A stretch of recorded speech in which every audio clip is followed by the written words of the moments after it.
Welcome to the Poisoner's Almanac. I am your co-host, Adam. I'm Rebecca. And today we're talking about which poisonous thing? We're talking about thallium. Thallium.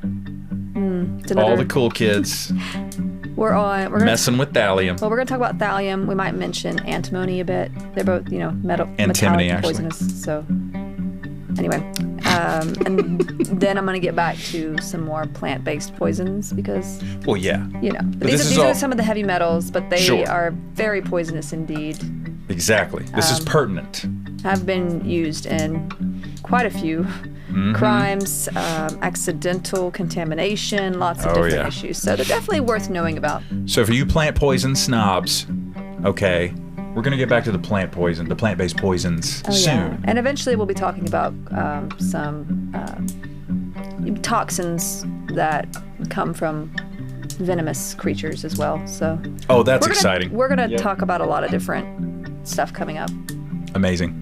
Clicking my pen. I'm so sorry. Before we move forward, though, what's it like being a big deal? Because I am not a big deal. all these people are absolutely vibing with you on the videos we've been posting across a couple of different socials, and it's been absolutely insane. 80% of the comments are just people saying, "Oh my God, I'm her." See, I told you I'm the normal one. I told you. There's more people than you think that are like me. So apparently so. Uh-huh. Maybe you're the normal one. Maybe I am. Well, this is just causing my mental health foundation to crumble. It's quite validating, though, that I'm not alone. See, that's funny. It's And how I completely invalidating experience- to me. Amazing. You know what? It's okay. They're there. They're there. Would you like a warm beverage? No, all joking aside, it's been absolutely amazing for people to absolutely be all, just all up in what Becca's had described. We basically turned the camera on, and Becca just starts talking about her experience as a neurodivergent person, and it's incredible. Like, we don't follow many of the rules that you're supposed to follow in making a TikTok. It's too long.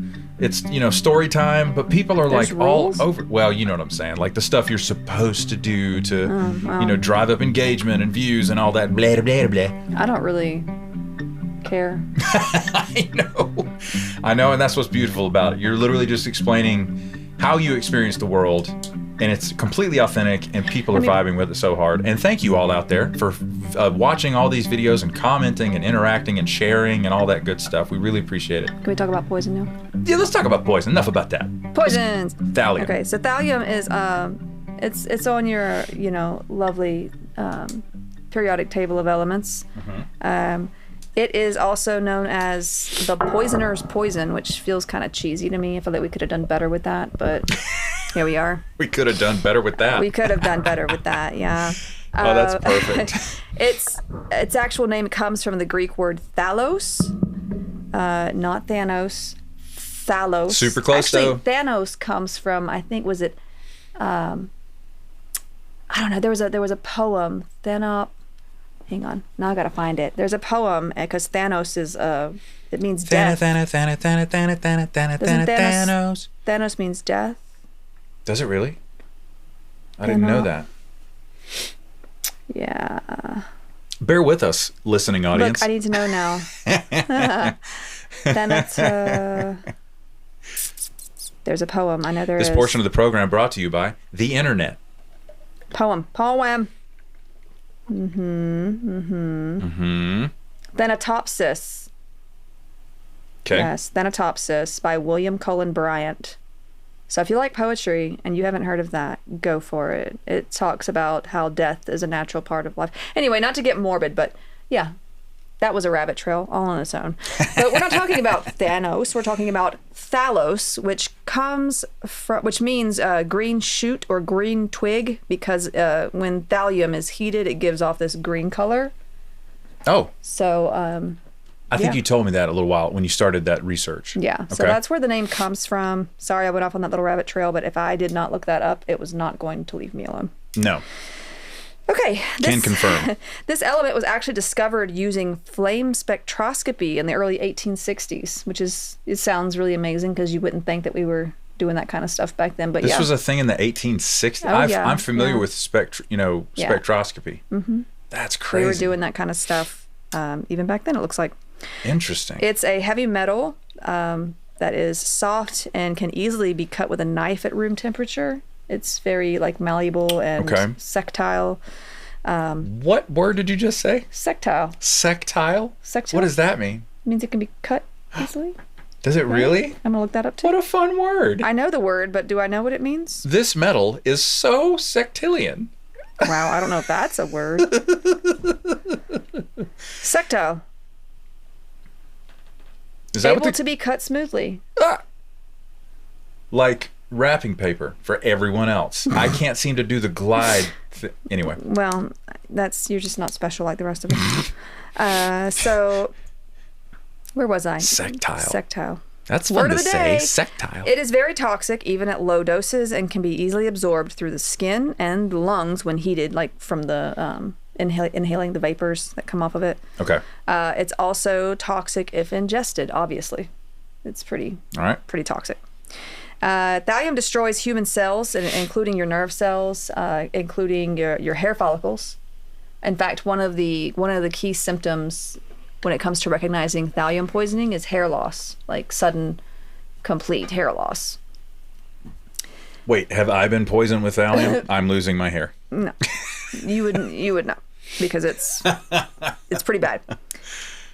Some of the first symptoms also might look a little bit like a flu or typhoid because it involves headaches and things like really bad stomach pains, nausea, vomiting, that kind of thing. It kills gradually, sometimes taking weeks, sometimes months. And symptoms, like I said, can include hair loss, can also include nausea, abdominal pain, vomiting, bloody diarrhea, convulsions, muscle spasms, respiratory depression, and death after multiple organ failure, which is actually quite similar to some of the other heavy metals we've talked about. You see a lot of the abdominal pain. You also see some tingling, numbness in the extremities, things like that. So, soluble thallium salts have historically been used in rat poisons and insecticides. Like arsenic, purified thallium in this form is odorless and tasteless.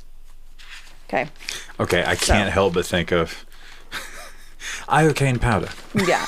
Well, that is, I did discover that's not a real thing. But I'm sure it was based on quite a few of the things we've talked about. The Princess Bride, for any of you people out there who are not cultured. Anyways. You didn't know what Thanatopsis was. I didn't. So I have no defense. Like arsenic, it's also been used in quite a few murders. Well, now we're getting to the good part. It was banned as a pesticide in the U.S. in 1972. And thallium today is mainly used in the electronics industry and in glass manufacturing for some reason.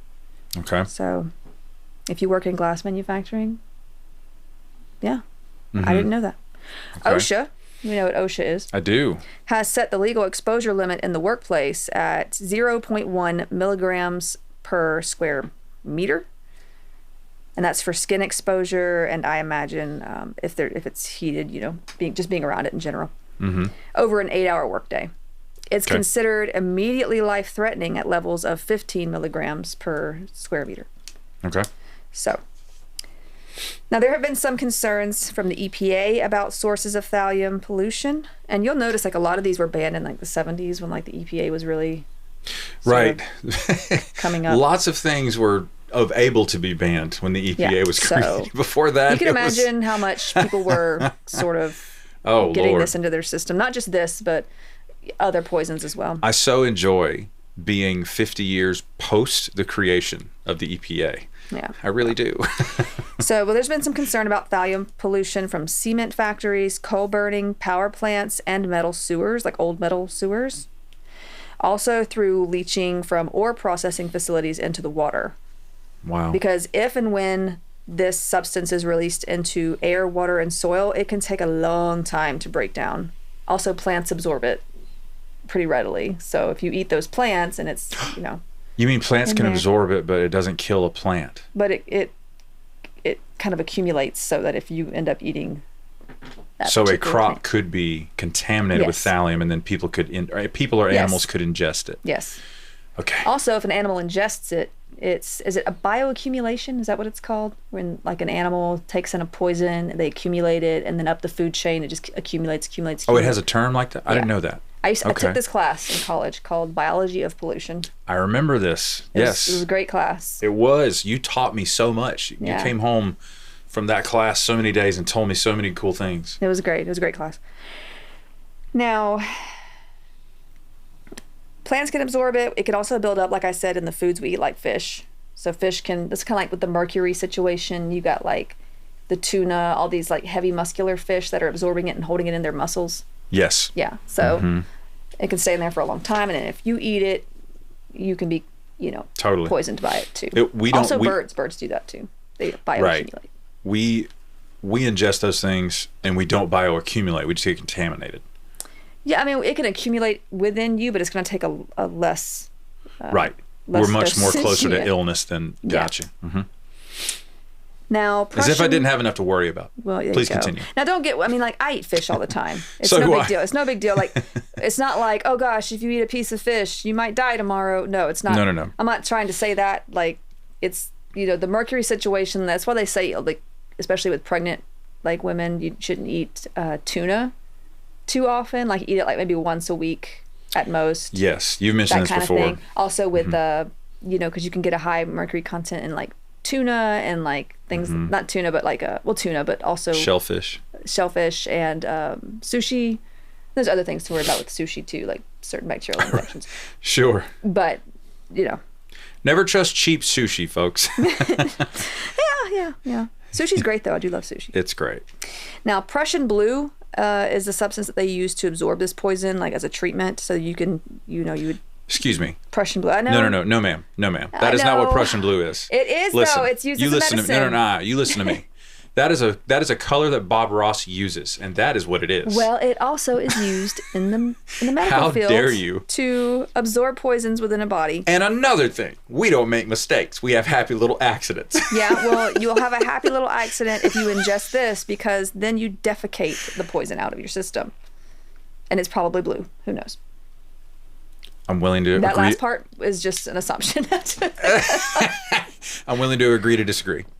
I'm just kidding. You're Yes. right. Go ahead. Also, there's stomach pumping. I'm not sure how well that works. It seems like it's kind of a last resort sort of thing, but also hemodialysis may also be needed if it's gone far enough. Yikes. Yeah. Okay.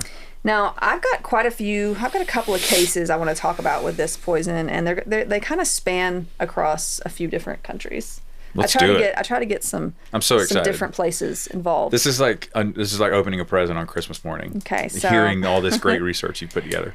we're going to start off in Australia in the 50s. Good eye. So, 1950s. yeah, and there were several separate poisonings using thallium in Australia, because at this time it was still being used as a rat poison, and they had a really hard time with rats at this time. There was like this just really bad. It was a really bad thing. And In like the the 50s? rats were like biting people. There's rats. my They God. spread diseases, so they're trying Yes. to get rid of these rats.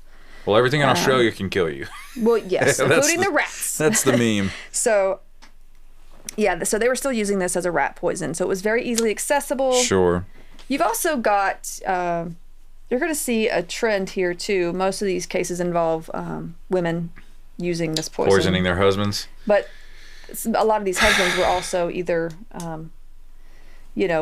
abusive or controlling, whatever.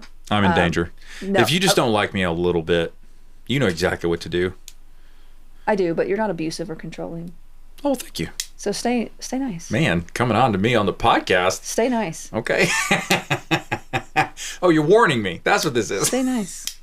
Anyway, so in 1952, Yvonne Gladys Fletcher was living in a suburb of Sydney, and she was arrested and tried for the murder of Desmond Butler, her first husband, who had died after Her first husband. Yes. These stories always start just like that. she only had two. Okay. Oh, okay. After a strange illness in 1948, and then also Strange illness. She was also being charged with the murder of Bertrand. We called him Bert. Well, he also went by Bluey. Sorry, what?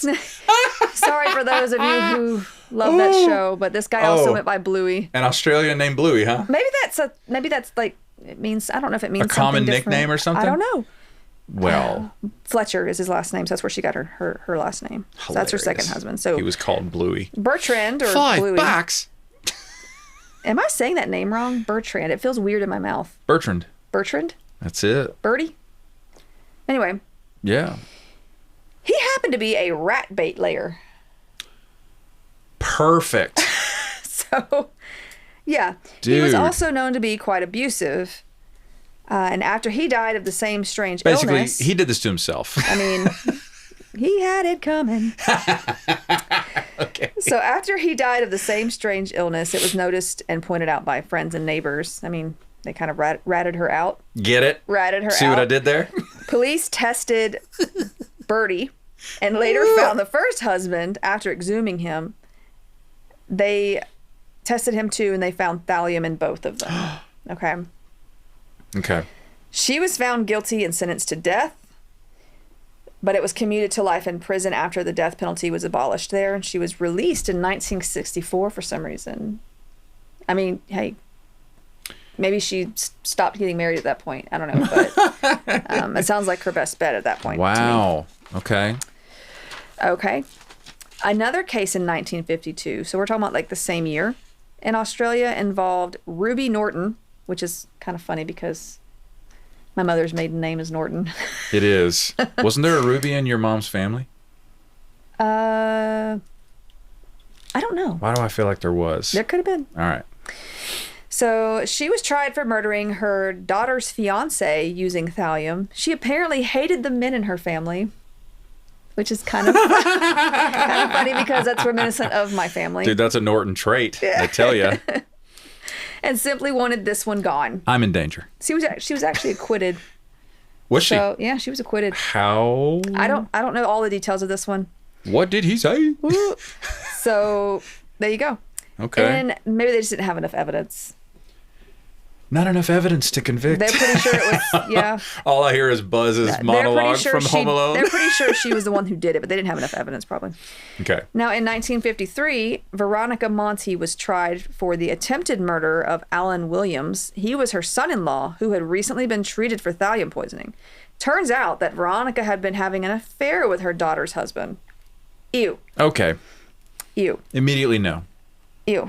While she was found not guilty of attempted murder, her daughter now knew of the affair and left the husband. Smart woman. These are the kind of people that write into the Am I the Asshole type podcast. I'm having an affair with my daughter's fiance. Am I the asshole? Am I the Well, Monty ended up killing herself a few years later with thallium. Oh, accidentally? No, she did it on purpose. She took her own life. She took her own life with thallium? Yes. What? Not a good idea. Thallium is not a fun way to go. There's like so many other ways you could do that in an easier Maybe she felt I mean, this is guilty. morbid to talk about, but I mean, maybe she felt guilty that she did that to him, so she thought she deserved. I don't know. I don't know what her mindset was, but here we are. that is so intense. Unless she meant to poison someone else, and then no, I'm just going to go with what the facts say. Oh man. Okay. That same year, Beryl Haig confessed to buying rat poison with thallium and putting it in her husband's tea. She wanted to, quote unquote, give him a headache to repay the many headaches he had given me. Rebecca. Apparently the relationship had been an her abusive one, so she might have been, I wanted to give him a headache. So, new way to use Slay Queen. She chose... Okay. She chose that violence, dude. I mean... That's amazing. If he was abusive, he chose it himself too. Let's be honest. I can't disagree with you, but the quote is wild. She came out and said it.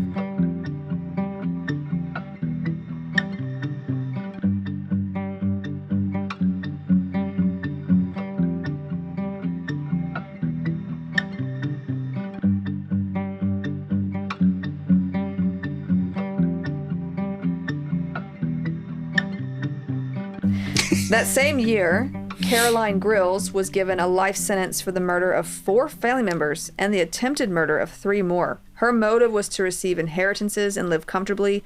She would serve her family tea laced with thallium. And in prison, she was known as Aunt Thally. You're kidding. Not kidding. So those are just a couple of stories from like those few years in Australia where it became a problem. Like it was. This was all in Australia. Yeah, it was becoming a problem. And it's not the only ones who used this poison at that time. There were several people in and out of the hospital with thallium poisoning. But the context is their rat problem. It was a great cover for because rat poison was so and it was everywhere. And it was easy to obtain. That's so interesting. Yeah. Okay. So I'm going to talk about a subject most people who were alive in the 90s know about. It was the 90s. Okay, I knew you were going to say that. Kevin, we love you. So most of us who were alive back then know about the Saddam Hussein in Iraq. Well, Iraqi agents under Saddam Hussein poisoned government opponents with thallium. Wow. And many times these victims would make their way to freedom only to fall severely ill and realize they'd been poisoned. And after a while, like doctors who would recognize like, oh, wait, you came from such and such. You're having these symptoms. Oh, man. This is thallium poisoning. And some were able to be treated. Some weren't, but. So these were people that were trying to get out of Saudi Arabia? Yeah, like they might have been opponents in such a way that... Political opponents. Yeah, political opponents, or maybe even like news broadcasters or something that was speaking, They must have known their life was in danger. Against them, yeah. But they didn't suspect poisoning. No, not until they... Because it doesn't... Dude. You won't feel these effects a lot of the time until a good week or two has passed. Right, you'll have time to get out of the country. Unless it's a high enough dose, but yeah. Wow, dude. Okay. Just a few years ago in 2021, I mentioned the situation with Saddam Hussein because of this next one, actually. In 2021, a 37-year-old man in Delhi, India, named Varun Arora was arrested for killing his mother-in-law and sister-in-law. At the time of his arrest, his wife was on life support, as she had also been poisoned. It was also reported that Aurora, I keep thinking of Sleeping Beauty when I say his name. Exactly. It sounds terrible. Aurora wanted revenge after his wife got an abortion due to complications with the pregnancy. She had found out that her life would be at risk if this pregnancy carried on. I see. So childbirth would put her in danger of her own life. Mm-hmm. Aurora's father, the husband's father, died around the same time that she got pregnant. And her name is Divya Sharma. It took some searching to find her name. Divya. And the husband believed that the baby was the reincarnation of his father. Well, that was a left turn I was not expecting. Yeah, he took it as this is something I need revenge on, because he had said he didn't want her to get the abortion, but her parents encouraged her decision because of the risk to her life, obviously. Yes. And so she had the procedure done. Well, he went ahead and poisoned his wife and his in-laws. The father-in-law also had symptoms, but it wasn't bad enough to be That's so intense. And poisoned them with thallium-laced fish curry. And he said he was apparently inspired by Saddam Hussein's methods. So. Wow, he admitted that? He had there was reading materials on it and everything. Oh my gosh. Okay. Now, these other 2 cases I want to talk about, they're a little bit longer. Mm-hmm. They're a little more prominent. I feel like maybe a few people in the true crime arena have heard about these before. So it's fine. Yeah. We're here for it. Yeah. One was known as the teacup poisoner. He was an English serial killer by the name of Graham Young. Mm-hmm. He was born in Neasden, North London in 1947, and he spent the first few years of his life with his aunt and uncle because his mother had died very young from tuberculosis. Okay. His father got remarried when he was around 3 years old, and then he reunited with him and his sisters who had been with their grandparents. So I guess the mother died, and the dad was just like, I can't watch these kids. I can't watch these kids. He sends the kids off to live with different folks. And then when he gets remarried, I mean, I get it, times are hard, but it just feels like, I don't know. Yeah, it's kind of weird. It just feels kind of a weird to low me. road thing to do. Yeah. He was called a peculiar child, solitary and quiet, not fond of socializing.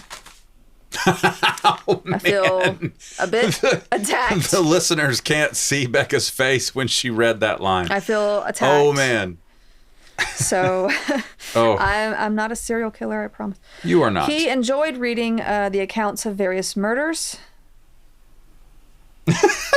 Okay. So especially those of Dr. Crippen, and that's a name that we'll probably hear again because we're going to go over a case with him in the future. And I know a lot of true crime aficionados know who Dr. Crippen is. So Okay. All right. He's a well-known poisoner killer. Oh, okay. All right. He was also fascinated with Adolf Hitler. See, I'm going to stop you right there. I know. That's a massive red flag. He called him misunderstood. So enough said. You know, the flags just keep on coming. Enough said. And they're all red. Enough said. Yeah. I feel like when somebody says that, you're like, okay. Oh, man. He also loved claiming that he was into the occult and tried to get local kids involved with bizarre ceremonies, some which involved hurting or killing animals. So kind of a trigger warning. I'm not going to go into detail about the killing of animals, but this is something that he Sure. apparently did, as a lot of serial killers do, like when they're younger, for whatever. It's like one of the The cruelty to animals is like, there's like a correlation. One of those things that they look for. It's terrible. Now, I feel like I think that was more of he might have enjoyed reading about the occult, but he would refer to himself as being a part of like the Wiccan movement, but he wasn't.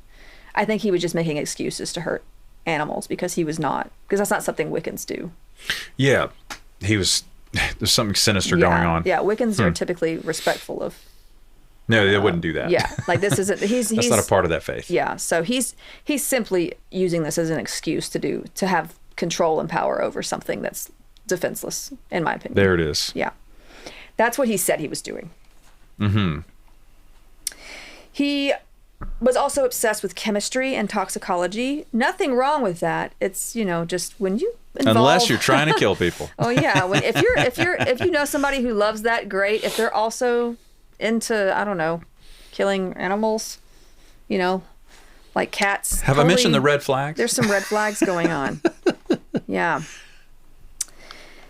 So when he was only 13, he had chemists believing that he was old enough to buy various poisons because he sounded like he was much more mature with his knowledge and understanding of these particular substances. Oh, he was tricking them into supplying him with the chemicals? Apparently, you only had to be 17 to like buy some of this stuff. You could just go to the chemist and buy things like antimony, digitalis, arsenic, thallium. Yeah, you could just buy a lot of these chemicals and a lot of these what time period is this substances. This is 1940, late 1940s, early 1950s. Okay, so there's not nearly as much streamlining with, biochemical compounds and commerce and all that fun stuff. Yeah. No regulation. Not yet. Okay. We'll get there, though. Okay. Okay. And he said he was doing this for study purposes. Like that was his purpose in buying this. And in a way, he was. Tom, you're only doing this is for academic reasons, right? Of course. Now he wasn't wrong. He was studying, but he was studying on other people. I believe it's called a Horcrux. Yeah. And honestly, like if you look at pictures of this guy, he looked crazy. He looks like a Horcrux. He looks, he does. No lie. Got a little Tom Riddle in there. He studied on a fellow classmate that he had an argument with. His name was Christopher Williams. Oh, Chris. Christopher suffered bouts of vomiting, cramps, and headaches after Graham poisoned him with a mixture of toxins. But he lived. Of course, he didn't know he was doing that. He was lacing his food and drink with them. That's so terrible. And he lived likely because Graham had limited access to him. He didn't live with him. So. Wow. He began poisoning his family as well, and in 1961, when he was only 14, his sister was diagnosed as being poisoned with belladonna. We recognize that. I recognize that. So the mixture that they make from deadly nightshade. Look at you. So Just he was big into poisons. connecting the dots on this podcast, dude. Yeah, so What a gangster. his father did suspect Graham, but took no action. Then his stepmother was found ill and in agonizing pain, with Graham just watching her writhe in pain. This was like a year later that this happened. She was taken to the hospital where she died, and her cause of death was mistakenly reported as prolapse of a spinal bone. I have never heard of that in my life.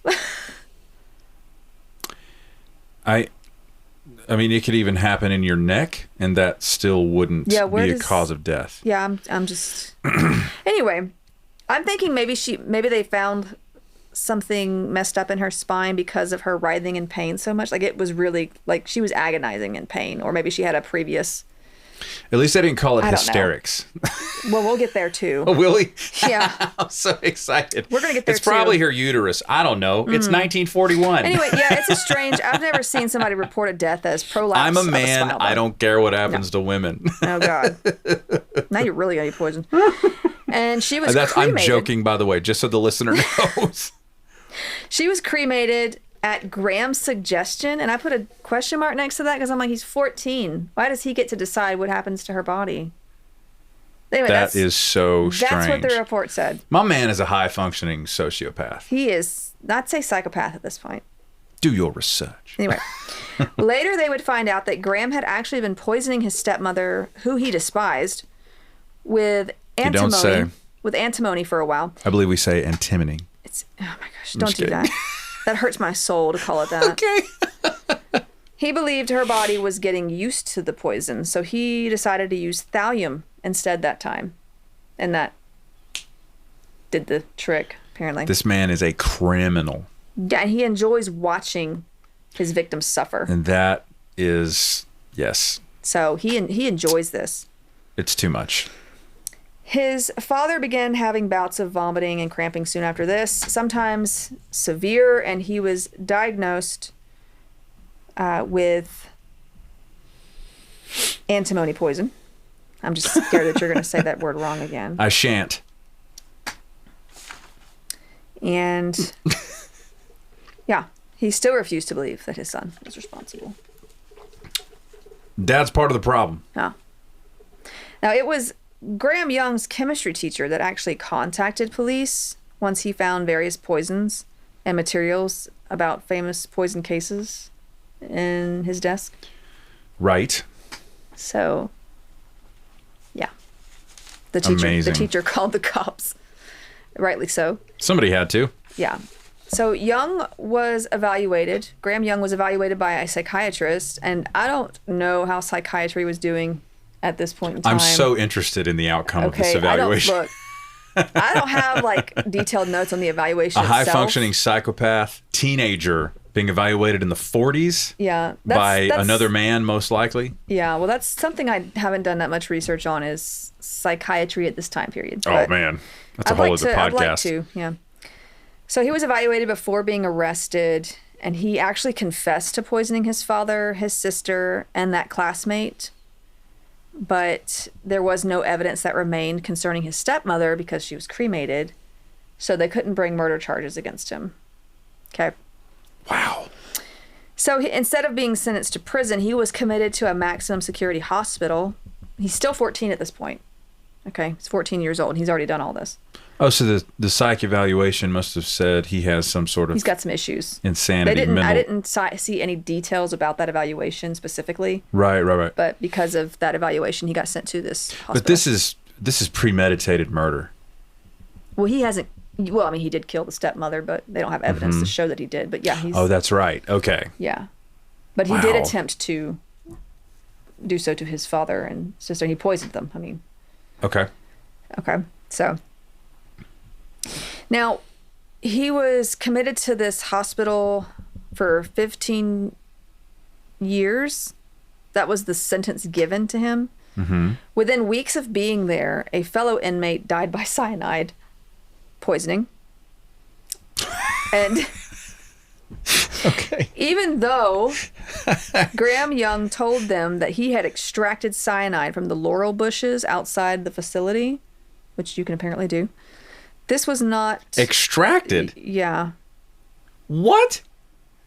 Yeah. What kind of hospital is this? Look, I guess you can, yeah. I mean, they weren't watching him too closely. No. But even though, like, he told them that, they just brushed it off. And were like, oh, whatever. I hate everything So they brushed it that you off. just said. This is like a Ted Bundy situation. And this was not the only incident. Like, there had been times where, like, nurses and people who worked there, other inmates, drinks had been tampered with, things like that. Yeah, he's just having fun. He's just doing his thing. Jesus Christ. So, in 1970 to 71, he was declared as cured. I don't know how one does that. Oh, no. Yeah, and was released. So I don't think he didn't actually spend the entire sentence he was given in there. Because he was sentenced there. If he did these in this, yeah, that wasn't 15 years. He's a psychopath. Anyway, he is. And a master manipulator. He was declared as cured and was released, even after telling a nurse that he would kill one person for every year he had spent there. What? It was literally documented that he said that before he left. Okay. It was literally written in his, like, chart. It was written. How have you been doing lately? Well, I'm planning on killing a person for every year I've Yes. been here. He said that. All right. You have a great day. They still let him out. They still let him go. Well, it's like They're like, okay. it's like that scene from Dumb and Dumber when he's like, we don't usually pick up hitchhikers, but I'm gonna go with my instinct on this one. So, Saddle up, partner. Well, like, I have no words to describe how stupid that sounds. guy dies of cyanide while he's there. He tells them. Homemade cyanide. He tells them, it guess wasn't what I sitting did? around. Guess what I did? I extracted it myself. And they're just like, okay, honey. It's okay. Go back to your meds. You know, if they gave him any, I don't know what they're doing at this point. But also, like, yeah, who knows? Then they tell him, we're going to let you out. And he's like, awesome. I'm going to kill a person every year for every year I've been in here. And they're like, okay, have fun. Stamp. Cured. You're cured. You sound great. Oh my God. Yeah. So he immediately goes to London to stock up on his favorite poisons. Okay. You know, Of course he all the does. faves. And while there, a fellow hostel resident, you know what a hostel is? Yes. Yeah. Yes. The resident wasn't being hostile. No, the resident. Although Not that they hostile. should have been. not that hostile. So this other resident starts showing familiar symptoms of poisoning, although he doesn't believe that's what it is at the time. Another man he met ends up taking his own life after likely being poisoned because of the agony it caused him, because of the pain. Thallium can cause a lot of pain in your extremities, and abdominal pain, a lot of it. Okay, that's probably the worst instance of somebody dying from poison right there. That's the worst one I've heard so far. Yeah, They're all it's pretty awful. horrible, but taking your own life just to not Because you be in the can't take it pain anymore. anymore, that is super intense, bro. So yeah. So he finds a job in what? That gets me. That means he had to sit down for a job interview and he has to be like, I don't know, I might kill people for every year I was in the No, clink. but they don't even know. Like, they know he went to that hospital, but they don't know his background. This gap in your resume. They don't have background checks at this point. At least not I know there. they don't. There's no way they could know. But if it was They don't know. nowadays, They don't know. he'd be like, well, I was working on myself. I guess, yeah, like, Oh, they know he was in a that's hospital, good. but that's it. He got a job. I just couldn't handle that. Yeah.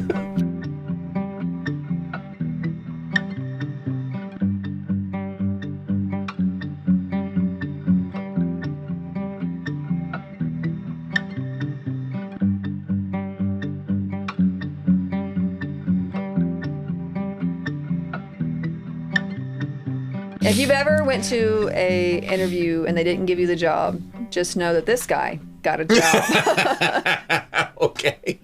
And that's pretty awful. So you're not doing that bad. No, you're not. It's not you. It's not you. It's them. Cheer up. It's not you. It's them. Sorry. What's this gap in your resume? So, all right, go ahead. Yeah. So he found a job in Bovington, Hertfordshire. Hertfordshire? Hertfordshire. I've seen enough Jane Austen to know it's Hertfordshire. Yes. At a photographic supply company. And he seemed like a great coworker because he was always offering people tea and coffee. Oh, okay. I want to reach through this podcast mic and kill this guy. I know he's dead, but I just want to beat him with this microphone. He was terrible. And now everybody that like goes to work, after listening to this, is not going to accept any tea or coffee from their workmates. Don't trust your coworkers. I'm just kidding. Oh man. So that's good.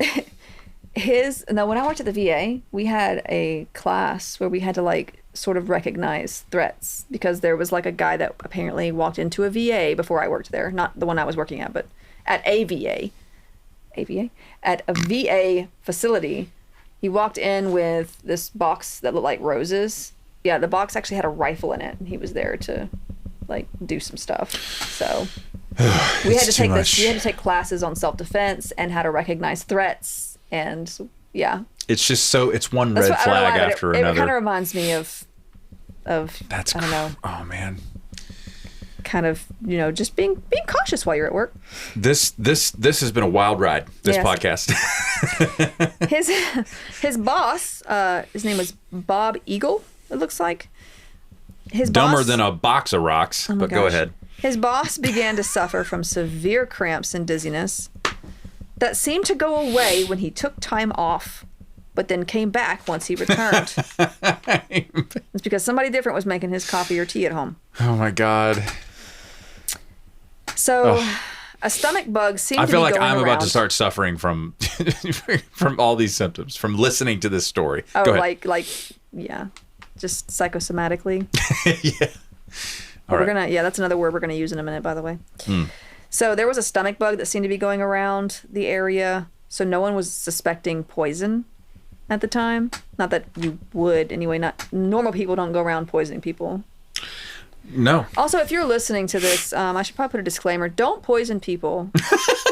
Please don't do that. We're not giving instructions on how to do this. Your Honor, we told them not to do that. For entertainment purposes only. Correct. Some educational purposes. Your Honor. But not that kind of education. Please don't go through it. Okay. But if you see signs like this, if you see somebody who's having these symptoms, I mean, it's good to know these symptoms, right? Like, for sure. It's really good to know what to look for. So, yeah, he was eventually admitted to the hospital where he died.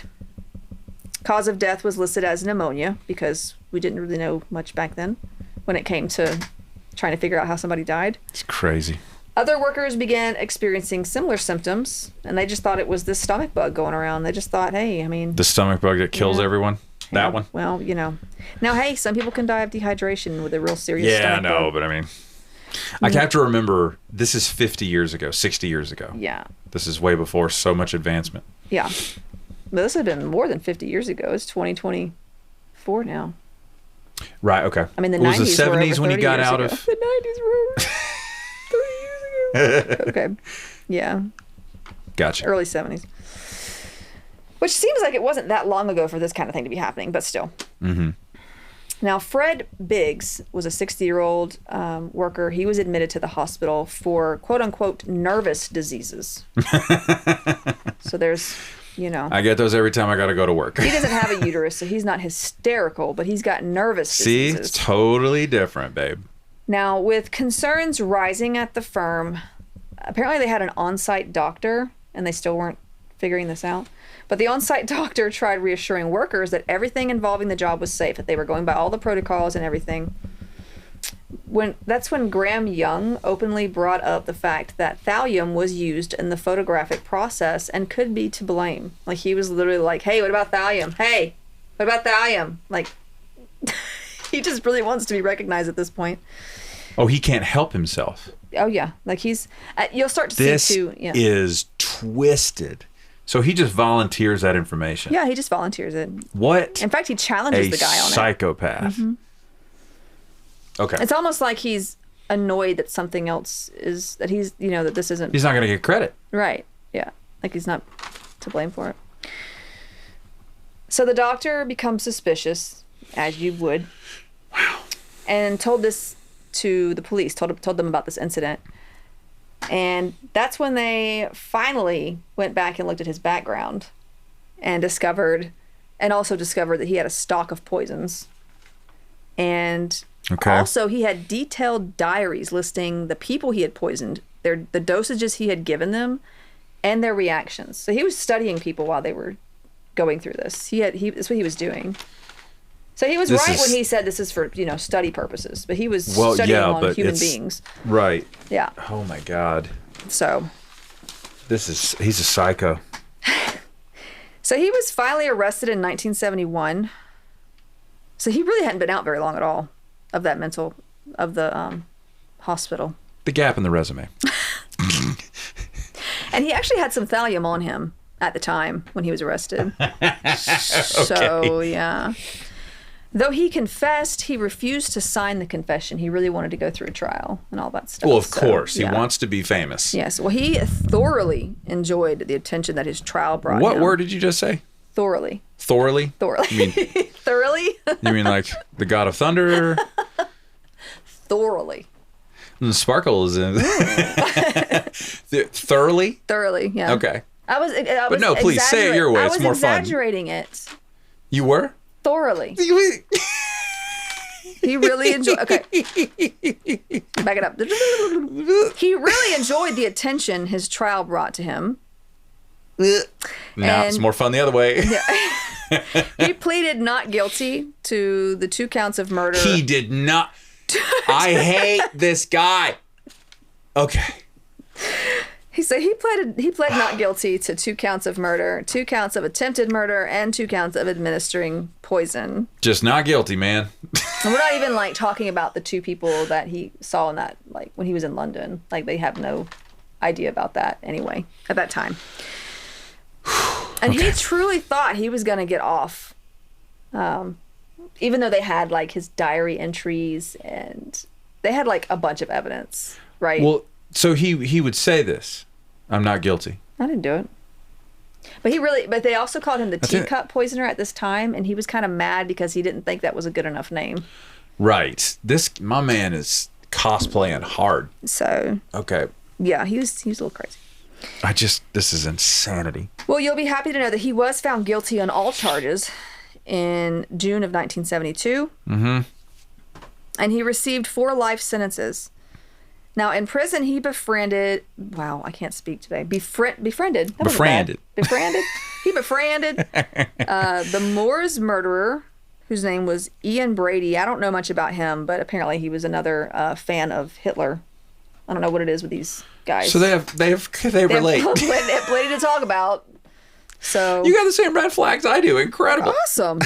And he was really thrilled when they made a wax figure of himself for Madame Tussauds Chamber of Horrors. Do you know who Madame Tussauds is? They had like the wax museum. I have heard of that. Yeah. Well, she has like another whole chamber of like, they have a whole like section with like murderers and like bad people. But that's such a bad idea. He was so like happy that he got his own wax. Yeah, figure. It's feeding his ego. Why would anyone ever do this? And they put one of Dr. Crippen in there too, so that made him extra happy because that's like his hero, right? Dr. Crippen, the other poisoner that he was really obsessed with. God bless America. He died in prison in 1990 at the age of 42. Oh. Remember, he started his poisoning journey when he was only 14. Did he get his rear end beat? I don't. For being an idiot? Him and his buddy Ian Brady, I'm sure they had plenty of conversations about God knows what. So terrible.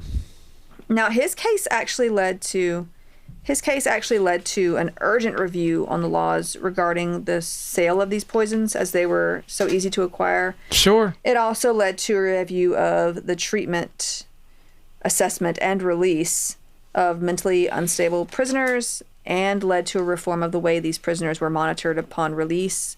It created this advisory board of restricted patients thing. So kind of led to some Yeah. reforms, I guess.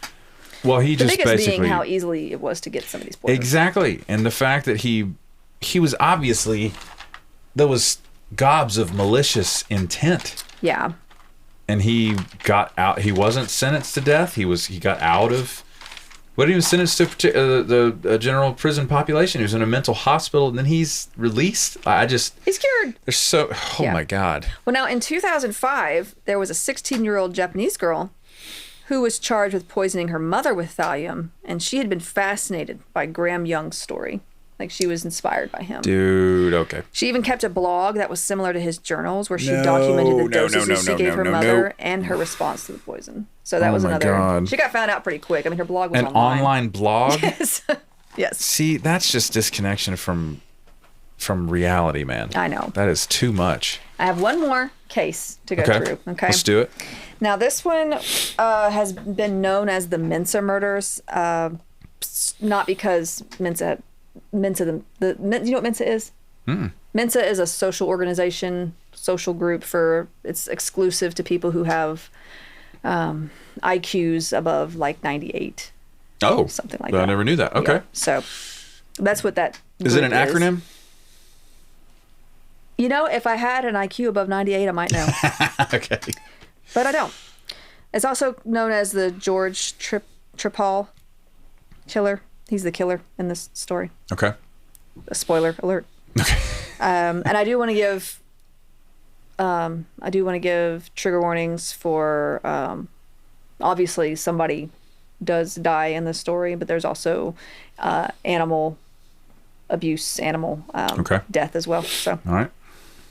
this story actually sounds like a mystery novel, and honestly might have been inspired by one, The Pale Horse by Agatha Christie. Oh. Yeah, so really good book. Should definitely go read it if you enjoy murder mysteries. Agatha Christie is amazing. Yep. She's actually the best-selling author Of all time. apart from Shakespeare and the Bible. Sure. But- Tough to beat the Bible. Yeah, I guess. And so in 1988, Florida resident Peggy Carr was experiencing excruciating pain in her feet and legs, as well as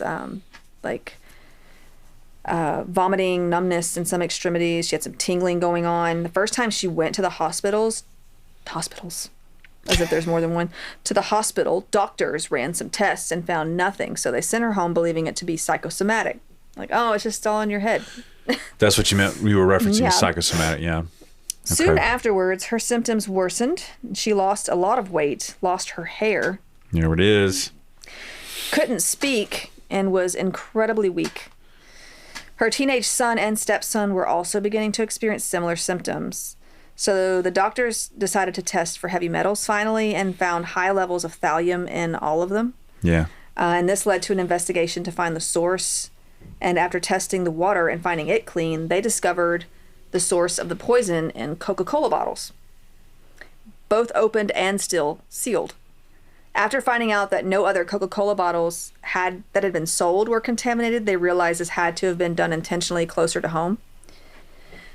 So Peggy ended up slipping into a coma about a week after being hospitalized, and she died a few months later. The son and the stepson recovered after a while. Okay. And the primary suspect at first was her husband. His name was Pye, spelled P-Y-E. Excuse me? I don't know. That's his name. You just seem kind of high and mighty know. for somebody named after breakfast food. Okay. They had not been married long, and they were already not getting along. Like, apparently, I think it was like 6 months to a year they'd been married, something like that. And they were not getting along. He was apparently, her son said that he was mean to her, was likely unfaithful. She thought his name was stupid. I mean, there's that. Pie. So they honestly were suspicious of him. And thallium was also found in his body, but it wasn't enough to like make him as ill as the rest of the family, apparently. Okay. Also, it turns out that Peggy had found a note at their doorstep sometime before her symptoms started. And it was addressed to Pye, and it spelled his name correctly, it's a weird name. So it's like, It's telling. that's kind of a clue. Yep. The note said, "You and all of your so-called family have 2 weeks to move out of Florida forever, or else you will all die. This is no joke." So-called family? I know. Okay. Instead of taking the note to the police at that point, Peggy placed it in a drawer to deal with later. You know, she's got a lot going on. They have like 5 kids between them. Her husband's being a douche canoe. You know, it's... Not the douche canoe. Yeah, so...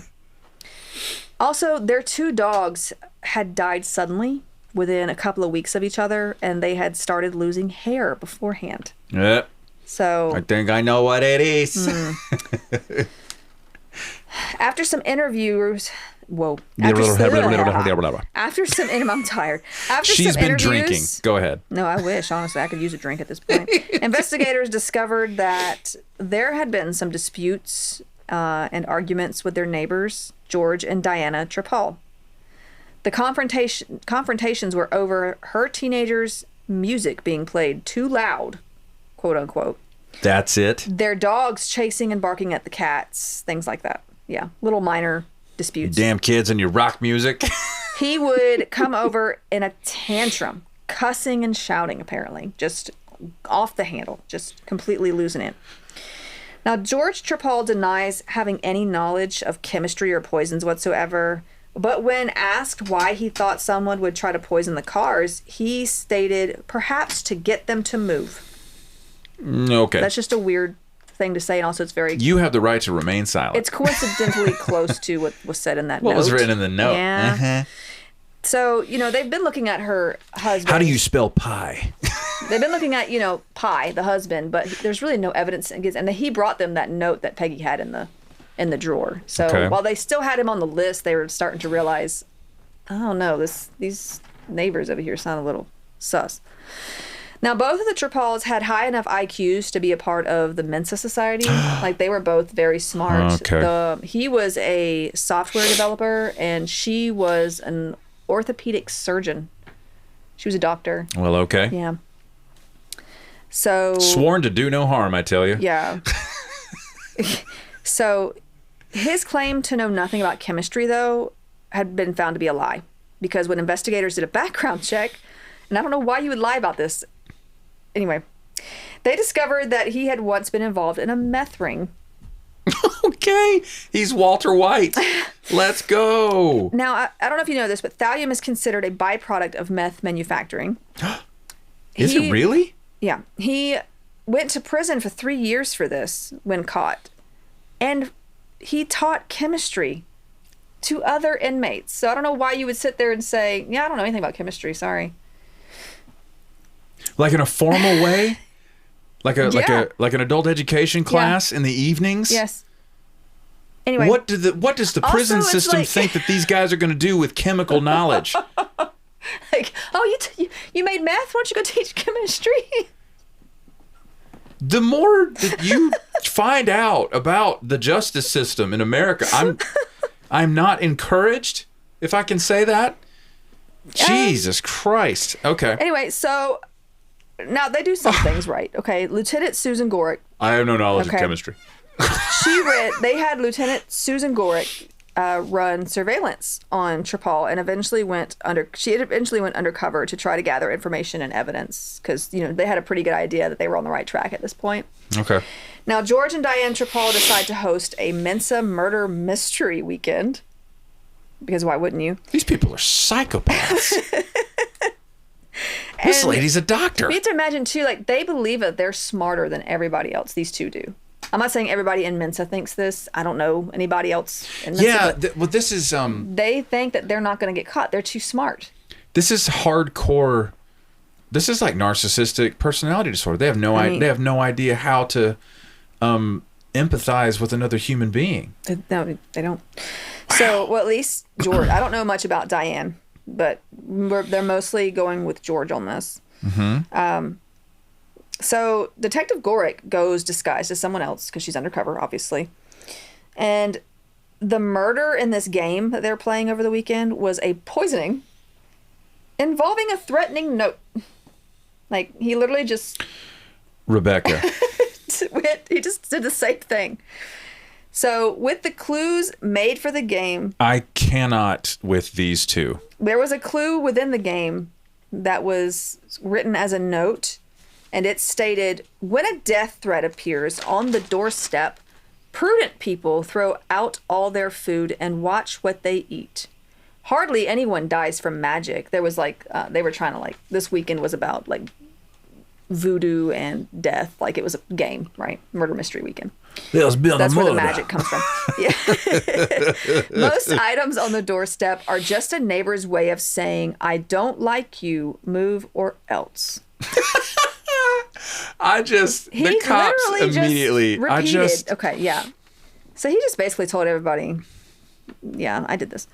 Now, George later told Detective Gorick, who he thinks is somebody else. He doesn't know she's a detective. Remember that? Okay. She's undercover. That they were planning to move.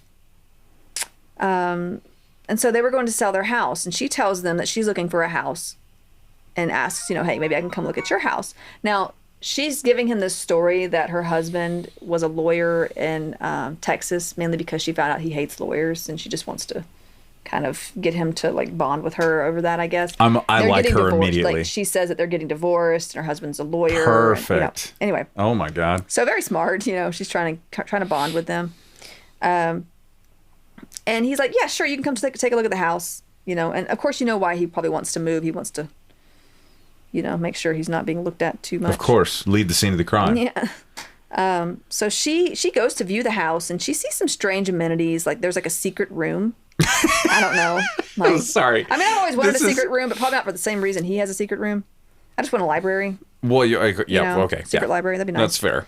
But there's no like evidence Secret concerning. tunnel. Sorry. There's no like evidence concerning the cars or their poisoning. So they just kind of go from there.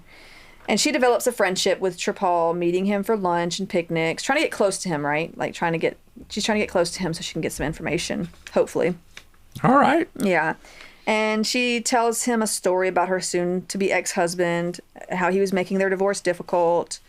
Again, remember, this is an alias that she's developed. Yeah. Hoping that George would say something revealing. And he did say some awful stuff, like, hey, you should, like, say that he did this or did that. Like, he, maybe say that it was awful stuff. It was like, say he molested a child or whatever or something like that. Yeah, he's piling on. Trouble. Like, sure. he's just trying to, like... He's in her corner. Yeah. Like, it's awful, what he's doing. But I just love also how stupid he's being. Yeah, he's I'm saying enjoying stuff that. like that. That's exactly I'm enjoying what he that said. he's finding himself out to an undercover cop. And then now, he didn't say anything about the poisoning or the cars, but he did mention his hobby for picking up hitchhikers and feeding them Oreos laced with hallucinogenics so that he could watch them hallucinate. He did mention that. That's weird. So, I mean, he is kind of poisoning people in a way at that point. Like, he's literally giving them without their consent, Yeah. That's okay. Okay. So, anyway, George and Diane do finally move, and Detective Gorick asks if she could rent the home. Like, he still believes her story that she's not a detective and she's, his friend or whatever. And the Trapals consent to that. They don't move too far away. They're still in Florida. She moves her practice to, I think, Sebring, Florida. So I think that's what it's called. Now, with Detective Gorick as the home's tenant, she now has legal authority once that first check is deposited, that rent check. Right. So she now has legal authority over the house. And so since she does, a team of detectives and FBI agents can come in to do a proper search. Absolutely. Several samples were sent for testing that they got. And Gorick she also met with him later to tell him detectives had been by, sorry, my phone is, people want to talk to me right now, apparently, had been by, and she acted scared and straight up asked what had happened in the house, like, oh, hey, detectives are coming by to talk to me. Is there something you didn't tell me about the house or the neighborhood, or is there something going on? Acted like she didn't know anything about it. Mm-hmm. Because she's trying to put the heat on him, trying to, like, feel him out, because... At this point, it's been a while now. And he flippantly brought up the poisoning next door, but only joked about being a possible suspect at one point. And then he asked her repeatedly to come see his new house, like kept trying to get her to come to his house. And she declined. Where I will poison you. Well, she declined because she felt like, oh, no, this is uncomfortable. I'm not doing that. Saying that she'd have to take a rain check, trying to keep up with her alias at this point. Totally. But she kind of feels like, I'm not doing that. This is something's wrong. No. Trusting her instincts. Trust your instincts. Yeah. So lab results finally came in and showed that a lot of the samples that they had sent contained thallium, all the samples from his house. Mm-hmm. And detectives and police now have the authority to go to his new house to check him out there. Absolutely. And they end up arresting Diane and taking her in for questioning. And they found a small toolkit that was what was used to take off and replace the bottle caps of those Coca-Colas. So they Wow. it felt like they were new. It didn't feel like they were messed with. Yeah. So that they felt safe drinking them. And they also found poisoning guides involving thallium specifically. You don't say. They found all kinds of chemicals within the house. They also found a secret room that was soundproofed and furnished with a bed with restraints fixed to it. Now remember, he was What? trying to get that detective to come back to his place. Oh my a God. lot. So it's possible that he was like trying to like. Oh, he would have killed her. Kidnap. Yeah. For sure. He would have, yeah. Like he was planning something else. He was finally arrested and he was found guilty and sentenced to death. His wife was questioned, but there was never any evidence that she had any knowledge of the crimes. We don't really know. Oh, whatever. She knew exactly what was So going on. Are you out of your that's- mind? In Oh my God. summary, that is the case of those murders. Like there are all kinds of. Like, Next time I see my documentaries. primary doctor, I'm going to be like, first question, real quick. Are you a psychopath? And honestly, like you would have no idea just how many doctors there have been that have been poisoners. But, I hate all of it. Yeah. Okay. But yeah, that's thallium. That's just a few of many cases. There's a lot of documentaries Yeah, about you had the to streamline cases. it. There, if you go on YouTube and just look up any of those names, there's all kinds of crazy documentaries on these people, especially George Trepal and Graham Young. They're pretty well known. But yeah, it's insane what people have This is done criminal insanity. with just that one. They're poison. just perfectly willing to destroy their own lives to fulfill this power trip. Yeah. Okay. But I'm thinking next week I really want to dig into maybe some strychnine, Strychnine? maybe Amazing. some chloroform, Both? both. Because In one episode? there is one case I want to talk about where the guy uses both. He starts off with chloroform, goes Okay. into strychnine. But I'd like to talk about both of those more. The strychnine, because chloroform, while it does have its history. There's a lot more to do with strychnine, I think. Gotcha. All right. All right. That's it for this episode. Thanks for listening. We'll see you all in the next one. Yay!